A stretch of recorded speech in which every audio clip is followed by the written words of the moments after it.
around you, it feels like the world is going crazy. You need to ask yourself like, is this normal or are we all fighting some useless battles? The world is at a crossroads. The world is increasingly divided. Our societies are deeply polarized. Globalization seems to have failed. We see people closing their borders and countries becoming more nationalistic.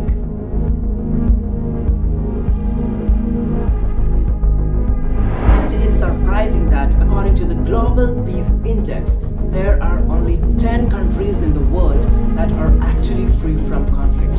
Imagine just 10 countries.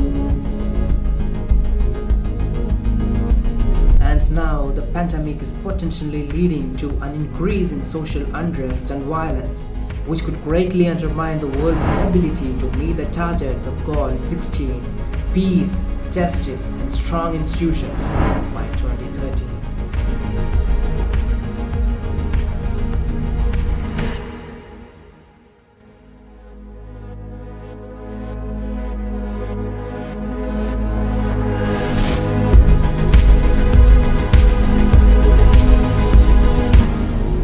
And that people's right to the truth be suppressed. Violence continues in several parts of the national capital. Amid protest by the opposition, the Lok Sabha on Monday passed the Right to Information Amendment Bill 2019. Senior Kannada journalist activist Gauri Lankesh, known for her left-leaning outlook and forthright views against Hindutva politics, was shot dead. But since the pandemic began, many journalists are being subjected to increased restrictions and punishments simply for doing their jobs. நம்ம சமுதாயம் மதவெறி மற்றும் பாலிய வன்முறைகளால் சிக்கி சீரடைகிறது.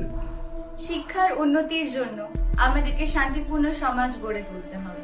పత్రికా స్వాతంత్రం అనేది ప్రజాస్వామ్యం యొక్క ప్రాథమిక హక్కు. కానీ ఈ హక్కు ప్రజానాయకులకు జర్నలిస్టులకు వర్తించదు. शेवटचे संदेशासाठी आम्हाला महिलांच्या आवाजाची आणि पूर्ण करण्याची गरज आहे. ഇന്നത്തെ ലോകത്ത് സുരക്ഷിതമായിട്ടുള്ള സ്ഥലങ്ങളില്ല. ಪರಿಸ್ಥಿತಿ ಇನ್ನಷ್ಟು ಹದಗೆಡುತ್ತದೆ ಮತ್ತು ನಮ್ಮ ನ್ಯಾಯಾಂಗದ ಮೇಲೆ ಇರೋ ನಂಬಿಕೆಯನ್ನು ಕಳೆದುಕೊಳ್ಳುತ್ತಿದ್ದೇವೆ. सदियों से उन्हें ही दबाया जा रहा है जो कमजोर होते हैं, चाहे वो फिर कोई भी हो, बच्चे, महिलाएं, ये समाज का पिछड़ा हुआ वर्ग. तो क्यों आखिर इन्हीं की आज़ादी पे प्रश्न उठाए जाते हैं? क्यों आखिर इन्हीं की खुशियां छीन ली जाती हैं? क्यों आखिर इन्हीं की आवाज अनसुनी कर दी जाती है? Public access to information and transparency in governance is not just important for maintaining a democratic polity, but it's also important for making the economy work. Facts are sometimes unpleasant, but the nation needs to know.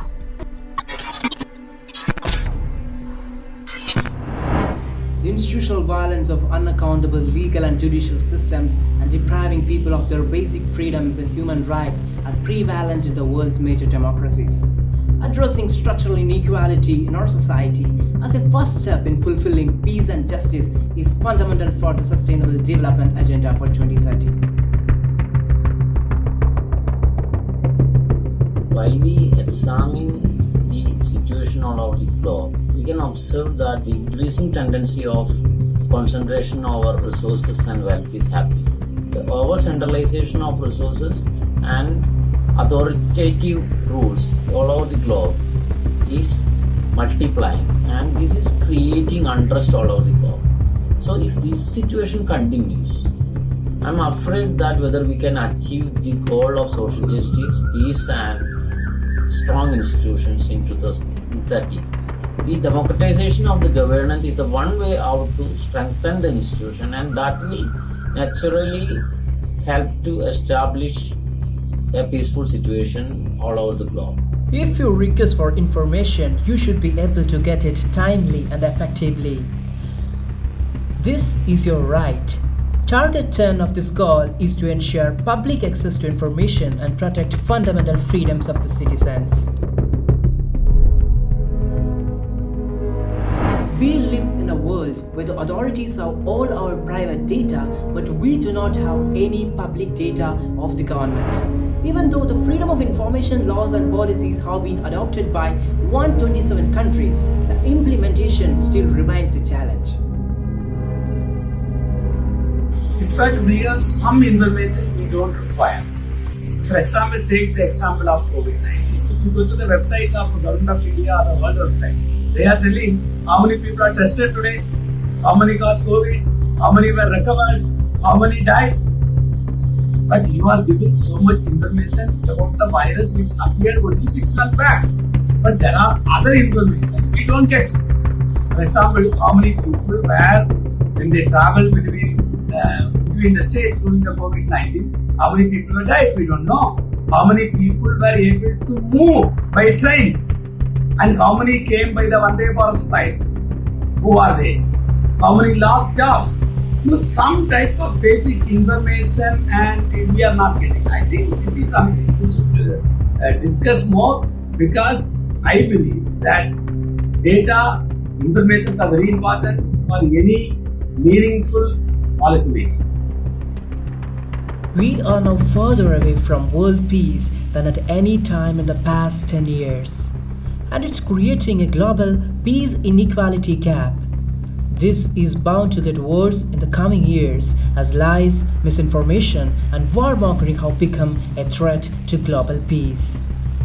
We need a shift from our militarized security and budgets to rights-based sustainable development and public sector budget. Then we have to support our inclusive peace process. We support localized humanitarian sector and implement in the local sector.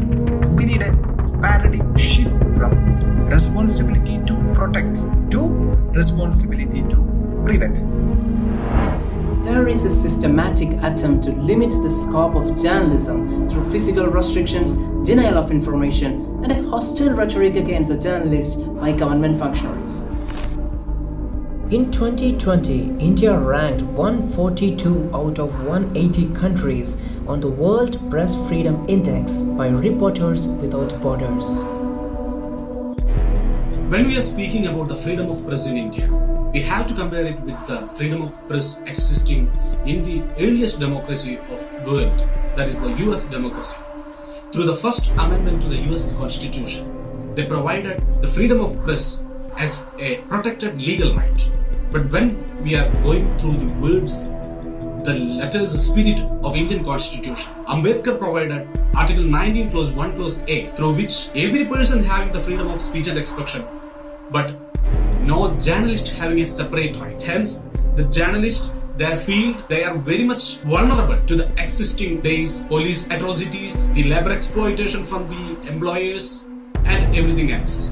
There are a lot of examples. Recently, during the Delhi riot, so much of reporters are manhandled by the mockery-doing politicians of Indian fascist forces, and there was nothing to protect them. Indian Constitution does not specifically or separately permit guarantee the free speech right to journalists. He has the same right as any other citizen would have had under the Constitution. However, there are decisions by the Supreme Court, like Sakal Papers, Bennett Coleman, where the freedom of speech or of a press has been upheld or emphasized. When we see the problem, the persons at the helm of affairs don't recognize this as a problem yet. For example, in 2014, Justice D.K. Prasad, former Supreme Court Justice, in an interview given to Hindustan Times, when he was presiding Press Council of India, said that all those killings of journalists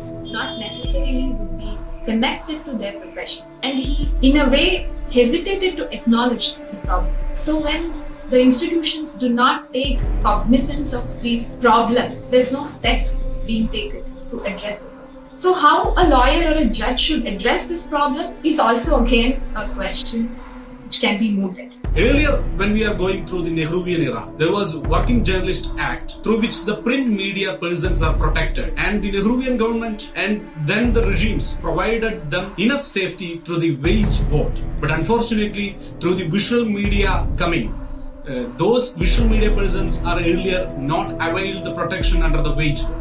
And now, recently, the Labour Code established and enacted by the present regime. Unfortunately, the Working Journalist Act is no more.